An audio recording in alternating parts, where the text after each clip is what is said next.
धर्म नहीं था, उसके पास मोक्ष का कंसेप्ट नहीं था पश्चिम के पास, उसके पास व्यापार था, उसके पास पैसा था, उसका सूरज अस्त भले नहीं होता था लेकिन वह कुछ भी प्रकाश पूरे विश्व के किसी देश को दे पाने में असमर्थ था। इसीलिए उसके उत्कर्ष में न तो विश्व के देशों का उत्कर्ष हुआ और ना ही जब वो बिखर गया तो विश्व के तमाम देश बिखर गए, ऐसा नहीं हुआ। तो ब्रिटेन की जो शक्ति है वह भी शक्ति नहीं है, विश्व शक्ति नहीं बन पाई। ऐसे ही आप रूस को भी ले लीजिए, विश्व शक्ति बनने की जगह पे वो अपने ही देश की शक्ति बहुत पूरी तरह से नहीं बन पाया। जापान और जर्मनी भी उभरे बहुत, लेकिन तकनीकी और भौतिक संसाधनों का केवल अंबार लगाते रहे, उनके पास कोई आइडियोलॉजी नहीं थी जो विश्व को दे सकते हो। और अमेरिका को भी आप देख लीजिए कि धन बल, बाहुबल, जनबल सब है उनके पास, विश्व शक्ति है, बहुत विकसित है, लेकिन उनके विकास में केवल अमेरिका का विकास है, पूरे विश्व का विकास नहीं है। पूरे विश्व को वो आइडियोलॉजी कोई दे नहीं पाता है अमेरिका, इसलिए वह अपनी शक्ति है, विश्व शक्ति नहीं है। अब आइए भारत पर हम लोग दृष्टिपात करते हैं कि भारत के पास क्या है, क्यों हम भारत बोध की बात कर रहे हैं, क्यों हम विश्व गुरु बनने की बात कर रहे हैं। तो भारत के पास है वही जो हमारे पास बहुत, जिस पर हम गर्व कर सकते हैं और जिसको हम फिर से अपने जीवन में उतार सकते हैं, वह है माता भूमि पुत्रो अहम पृथिव्या जैसी अवधारणा। सर्वे भवन्तु सुखिनः, सर्वे सन्तु निरामयाः, सर्वे भद्राणि पश्यन्तु मा कश्चित् दुःखभाग् भवेत् जैसे सिद्धांत।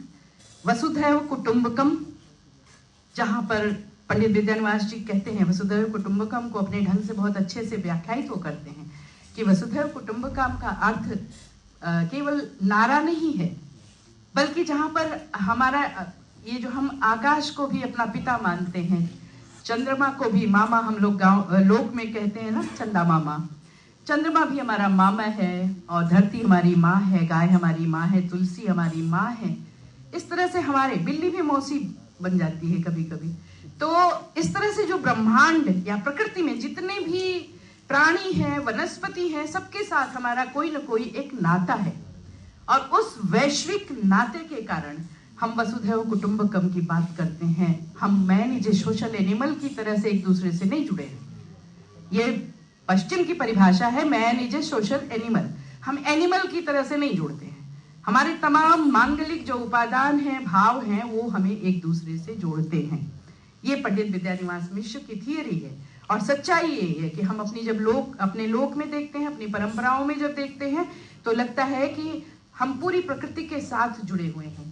एक अनपढ़ और अशिक्षित गांव की औरत भी जानती है कि सुबह चावल का दाना चिड़ियों के लिए डालना है। हमारे यहाँ भारतीय दृष्टि की बात करते हैं पंडित विद्यानिवास मिश्र जी कि भारत की संस्कृति को, भारत को समझना है तो आपको भारतीय दृष्टि रखनी होगी। वह भारतीय दृष्टि क्या है? वह भारतीय दृष्टि अक्षत और अर्घ्य वाली संस्कृति है। कैसे आप देवता के चरणों में एक चुटकी अक्षत ले जाते हैं, चावल ले जाते हैं और वो अक्षत बन जाता है। एक लोटा जल आप लेकर चलते हैं सूर्य के सामने और वो अर्घ्य बन जाता है। तो ये भारतीय जो दृष्टि है, जब वो दृष्टि आपके पास रहेगी तभी आप भारत की संस्कृति को पूरी तरह से समझ पाएंगे और तभी आप पूरे विश्व को कुछ दे सकेंगे, क्योंकि आपके पास वह सामर्थ्य है जिस सामर्थ्य की मैं बात कर रही थी कि अपने इस सामर्थ्य को, अपने इन मंत्रों को लेकर हम विश्व गुरु बनेंगे 2047 तक। और ये जो शक्ति है, उस शक्ति को, ऐसा नहीं होता है कि हमारे ऋषियों ने मंत्र केवल दे दिया और अब मंत्र के आधार पर आप शक्ति बन जाएंगे। नहीं, आपको उस शक्ति की आराधना, उस शक्ति और उस मंत्र की साधना अपने राष्ट्र में सबसे पहले करनी होगी, तभी आप पूरे विश्व को प्रभावित कर पाएंगे। इसलिए अपने राष्ट्र में पहले इन मंत्रों को, पहले इस अपनी परंपरा और लोक को, शास्त्र को प्रतिष्ठापित करना होगा, साधना के द्वारा उसको फिर से जागृत करना होगा, तब हम विश्व शक्ति बन पाएंगे। और इसीलिए हमारे यहाँ विवेकानंद जी भी कहते हैं कि हर व्यक्ति वही असीम परम ब्रह्म उसके भीतर है, व्यक्त से अव्यक्त की ओर चलो, ये विवेकानंद जी हुंकार भरते हैं।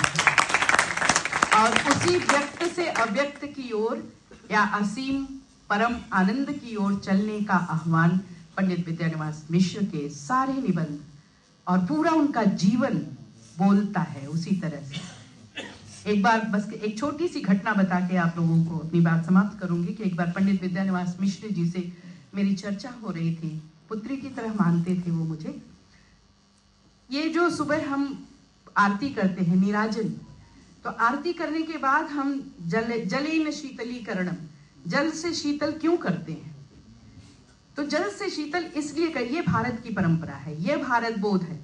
जल से शीतल इसलिए करते हैं कि ये जो दीपक है या ज्ञान का प्रतीक है, हमारा जो ज्ञान है वह पूरे विश्व को उत्तप्त करने वाला ना हो बल्कि शांत करने वाला हो। क्योंकि उत्तप्त ज्ञान का हम लोगों ने एक उदाहरण देखा था। क्या? उत्तप्त ज्ञान का एक उदाहरण हमने देखा था कि परमाणु हथियार, परमाणु बम गिराया गया था नागासाकी और हिरोशिमा में। ये विध्वंसक ज्ञान का प्रतीक था। इसलिए प्रतिदिन हम दीपक जलाते हैं और उसको जलेन शीतलीकरणम करते हैं, जल से हम उसको शीतल करते हैं ताकि हमारा ज्ञान जो है, जिस ज्ञान की बातें हम लोग कर रहे हैं, अपने सामर्थ्य की बातें कर रहे हैं, वह पूरे विश्व को शांति प्रदान करने वाला हो। इसीलिए हमारा ऋषि कहता है ओम देव शांति, अंतरिक्ष गुम शांति, पृथ्वी शांति, राप शांति, रोषधय शांति, वनस्पतय शांति। पूरे ब्रह्मांड में शांति की परिकल्पना हमारा ऋषि करता है, शांति का उद्घोष भारत करता है। और पूरे विश्व को इस समय सबसे अधिक अगर आवश्यकता है तो शांति की आवश्यकता है। इसलिए भारत अपना यह पाथेय लेकर पूरे विश्व के सामने पहुंचेगा अपनी परंपरा और साहित्य के माध्यम से। बहुत बहुत धन्यवाद।